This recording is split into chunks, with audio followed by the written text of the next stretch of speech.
হয় নিশ্চয়কৈ মাজত মাত্ৰ কেইটামান দিন অহা ৬, ৭ আৰু ৮ ফেব্ৰুৱাৰীত জামুগুৰিহাটৰ জ্যোতি বিষ্ণু সমন্বয় ক্ষেত্ৰতে অনুষ্ঠিত হ'ব শ্ৰীমন্ত শংকৰদেৱ সংঘৰ ৯৫ সংখ্যক বাৰ্ষিক অধিৱেশন, যাৰ বাবে নেকি যুদ্ধংদেহী তৎপৰতাৰে ইতিমধ্যে সকলো উপসমিতি তেওঁলোকৰ নিজ নিজ কামত তেওঁলোক ব্যস্ত হৈ পৰিছে। আৰু বৰ্তমান আমি উপস্থিত আছোঁ মূল মণ্ডপৰ নিৰ্মাণস্থলীত।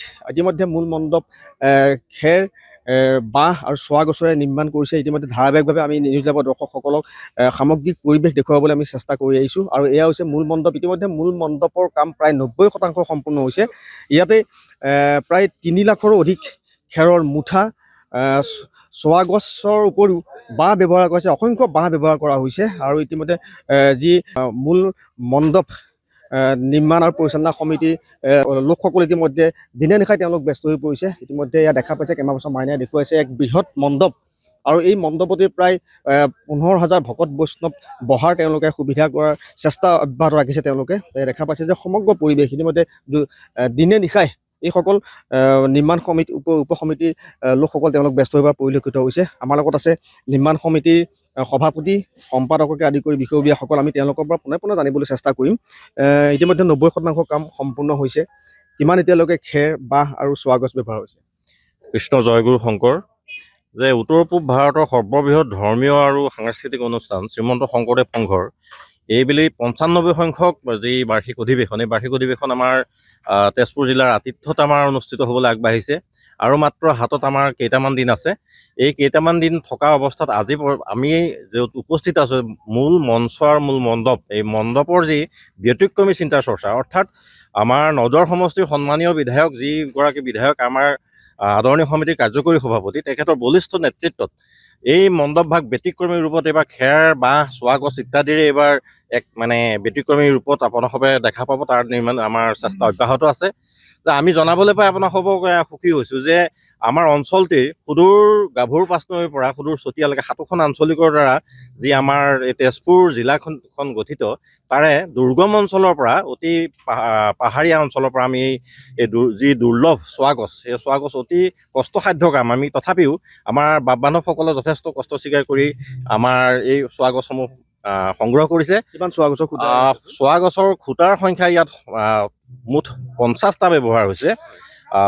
আমাৰ যি এই মণ্ডপৰ দৈৰ্ঘ্য হ'ল ৩২০ ফুট দীঘল আৰু প্ৰস্থ হ'ল ১২০ ফুট। গতিকে এই বৃহৎ যি মণ্ডপ, এই বৃহৎ মণ্ডপটো আমি খেৰৰে কৰিবলৈ যাওঁতে যথেষ্ট কষ্ট আমাৰ হৈছে। তথাপি আমাৰ তেজপুৰ জিলাবাসীৰ যি সপোন, এইটো সাকাৰ হ'বলৈ আগবাঢ়িছে। আপোনালোকে দেখিছে প্ৰায় ৯৫% কাম ইতিমধ্যে সমাপন হৈছে। আৰু এটা দিনৰ ভিতৰত আমাৰ এই মণ্ডপৰ নিৰ্মাণ কাৰ্য সম্পূৰ্ণ ১০০% হৈ যাব। ঠিক একেধৰণে সমান্তৰালভাৱে আমাৰ যি মঞ্চ, এই মঞ্চ ভাগো আমাৰ ৬০ ফুট বহল আৰু ১১০ ফুট দীঘল। গতিকে এই মঞ্চ ভাগো আমাৰ আচলতে খেৰ আৰু বাঁহৰে প্ৰস্তুত হ'ব। গতিকে আমাৰ ৰাইজৰ যি সপোন এইবাৰ আমাৰ সাকাৰ হ'বলৈ আগবাঢ়িছে। ঠিক সমান্তৰালভাৱে আপোনালোকে দেখিছে যে আমাৰ যি দৃষ্টিনন্দন আমাৰ এতিয়া বৰ্তমান দৃশ্য, যি দৃশ্য সমগ্ৰ অসমবাসীৰ দৃষ্টি আকৰ্ষণ কৰিছে, যে আমাৰ যি নামঘৰ ভাগ ইতিমধ্যে নিৰ্মাণ হৈছে, গুৰু আসন ভাগ প্ৰতিষ্ঠা হৈছে, লক্ষ লক্ষ ভকত ইয়ালৈ আহিছে। আমাৰ নৈমিত্তিকভাৱে ৩ প্ৰসং হৈ পেলাই আমাৰ যি আধ্যাত্মিক পৰিৱেশ সেইটো বিৰাজমান হৈ আছে।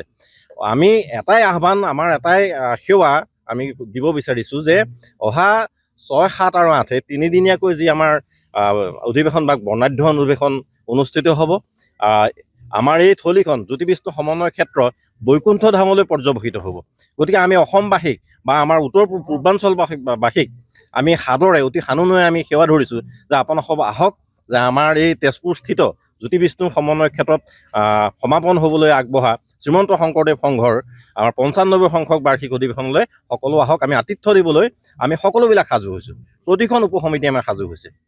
কৃষ্ণ, ধন্যবাদ। এয়া আছিলে উপসমিতিৰ লগত জড়িত বিষয়ববীয়া। ইতিমধ্যে দেখাইছে, কেমেৰা পাৰ্চন মাইনাই দেখুৱাইছে যে এয়া হৈছে পৰিৱেশ, জ্যোতি বিষ্ণু সমন্বয় ক্ষেত্ৰৰ পৰিৱেশ। চৌদিশে কেৱল ব্যস্ততা, সকলো উপসমিতিয়ে নিজৰ নিজৰ কামত তেওঁলোক ব্যস্ত হৈ পৰিছে। কিয়নো খুব কম সময়ৰ ভিতৰতে আচলতে প্ৰতিটো দায়িত্বত থকা উপসমিতিয়ে তেওঁলোকৰ কামসমূহ সম্পূৰ্ণ কৰিব লাগিব। প্ৰায় ৩ লাখৰ ওপৰৰ মুঠা খেৰ অথবা ইতিমধ্যে বৃহৎ মণ্ডপত আচলতে তেওঁলোকে ব্যৱহাৰ কৰিছে। ইতিমধ্যে চোৱা গছ ব্যৱহাৰ কৰিছে, বাঁহ ব্যৱহাৰ কৰিছে, আচলতে সম্পূৰ্ণ প্ৰাকৃতিক উপাদানেৰে আচলতে এই মঞ্চ তৈয়াৰ কৰিছে। এক দৃষ্টিনন্দন দৃশ্য আচলতে দেখা পাব। আৰু এইদৰে আচলতে শ্ৰীমন্ত শংকৰদেৱ সংঘৰ ৯৫ সংখ্যক বাৰ্ষিক অধিৱেশনস্থলী জ্যোতি বিষ্ণু সমন্বয় ক্ষেত্ৰত ব্যস্ততাৰে ভৰি পৰিছে। সকলোৱে উৎসুকতাৰে বাট চাই আছে ৰাজ্যৰ ভিন্ন প্ৰান্তৰ পৰা লক্ষ লক্ষ ভকত বৈষ্ণৱক আদৰিবৰ বাবে।